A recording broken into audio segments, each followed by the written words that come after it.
Por que não conseguem um acordo? Quais são as barreiras aí no Sul, ministro, para que a esquerda consiga se unir e ter uma disputa forte frente ao PSDB? Bem, em primeiro lugar, uma rápida preliminar, né?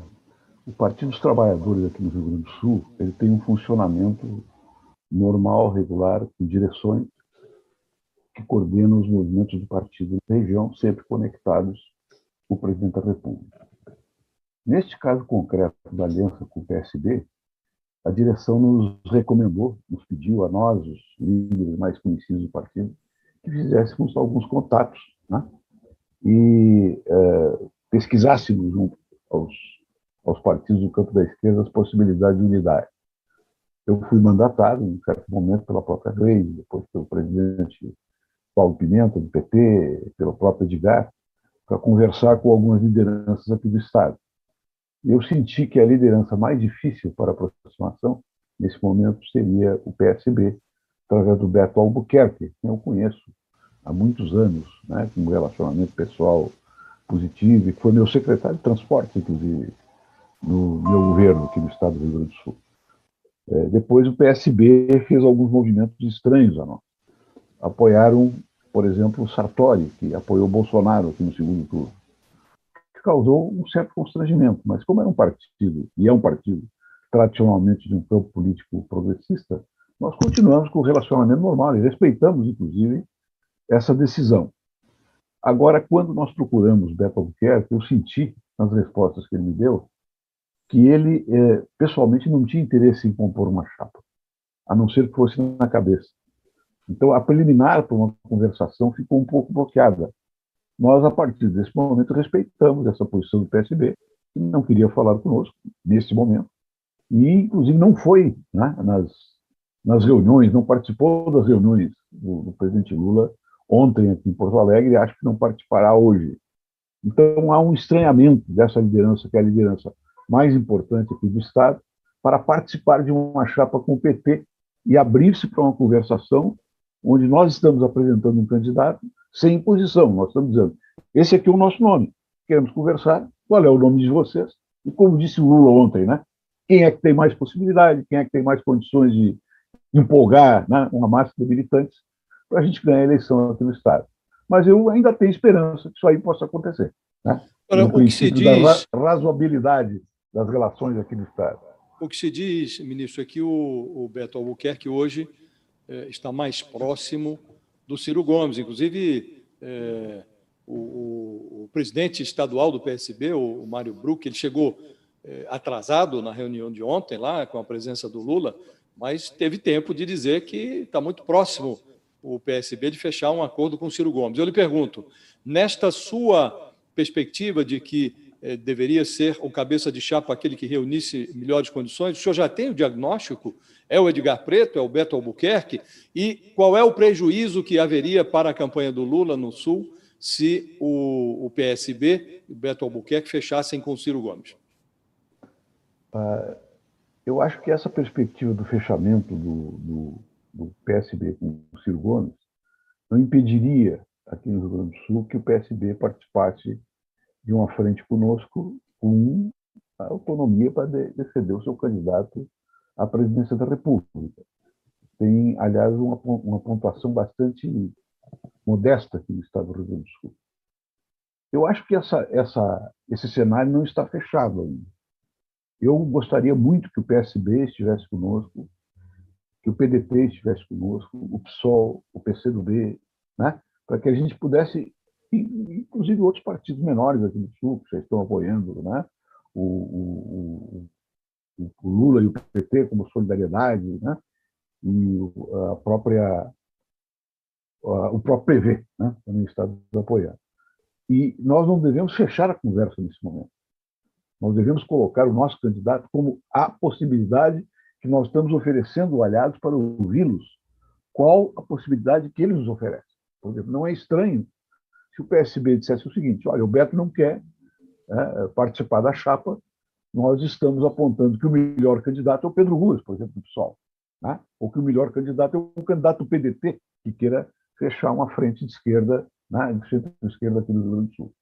E essa conversa ainda vai rolar. né? Nós temos que nos esforçar para ter um candidato, seja ele qual for, com a maior amplitude possível. Mas, enquanto os outros partidos não nos respondem, nós estamos oferecendo o nome do Edgar Preto, que é um deputado estadual, foi presidente da Assembleia Legislativa, é um quadro político jovem, respeitado em todo o espectro político, inclusive conservador, democrático aqui do Rio Grande do Sul. E é esse o sentido que nós estamos imprimindo à candidatura do Edgar nesse momento. O senhor que é do Rio Grande do Sul, queria que o senhor fizesse uma avaliação e nos explicasse por que Bolsonaro, em muitas das pesquisas, tem algumas que mostram um empate, mas algumas pesquisas mostram Bolsonaro à frente de Lula, aí no Rio Grande do Sul. Por que os gaúchos, por que o pessoal do Sul prefere Bolsonaro? Qual é a sua análise disso? Bem, embora o nosso partido tenha mantido a sua estrutura intacta, o seu funcionamento regular aqui, eu acho muito superior à maioria dos estados do país, porque é um partido muito coesionado, né? Que tem uma hegemonia acordada, muito definida aqui no estado do Rio Grande do Sul. Não temos determinadas polêmicas que existem em outros estados, né? Como teve uma certa época no Maranhão, entre um PT que apoiava o Sarney e outro PT que queria candidatura própria. Nós nunca tivemos isso aqui. Então, a situação política do presidente Lula aqui do estado, ela vem de uma situação de baixa e está já num patamar muito superior ao que estava, por exemplo, há 6 meses atrás. E o PT do Rio Grande do Sul sofreu um baque muito grande com o tipo de problema que o PT enfrentou depois da prisão do presidente Lula. Houve um desgaste muito grande do nosso projeto aqui. Porque, embora nós não estivéssemos aqui diretamente no alvo, né, de qualquer ação política do Ministério Público, etc. e tal, em nenhum caso aqui no país, isso repercutiu muito aqui no estado do Rio Grande do Sul, porque o panorama político do estado é sempre muito controlado por políticos tradicionais aqui do estado, de todos os partidos, que estão constantemente reproduzindo em escala local, em escala regional, os ataques que foram feitos ao PT em escala nacional. Então, isso aí desgastou o PT, desgastou a nossa candidatura, né, e desgastou o presidente Lula. Mas depois, né, dos acontecimentos, né, de decisões do Poder Judiciário que foram, vamos dizer assim, foram processualmente, né, inocentando Lula e esclarecendo a natureza desses processos, e depois da natureza política que se percebeu na própria conduta da República de Curitiba através do Moro, isso aí foi se desgastando. E agora o PT começa a se recuperar. Porque as críticas que vêm, o PT do Rio Grande do Sul, inclusive, são as mesmas que vêm ao PT nacional. Só que aqui no Rio Grande do Sul elas não têm capacidade de ter eco, né? Porque os nossos governos aqui, eles deram exemplo de capacidade de diálogo, de formação de consensos, de atração de investimentos em todos os quadrantes do Estado, investimentos que vieram de fora, que organizamos aqui por dentro, uma política de desenvolvimento que nos colocou um Estado que mais cresceu, né, no momento em que o PT administrou o Estado. Então, eu tenho certeza que está havendo, né, e a própria pesquisa da Datafolha já mostrou, uma franca recuperação do presidente Lula aqui no Estado, e que ele, inclusive, vai ser o mais votado no primeiro turno. É o que estão indicando agora as pesquisas que estão mudando.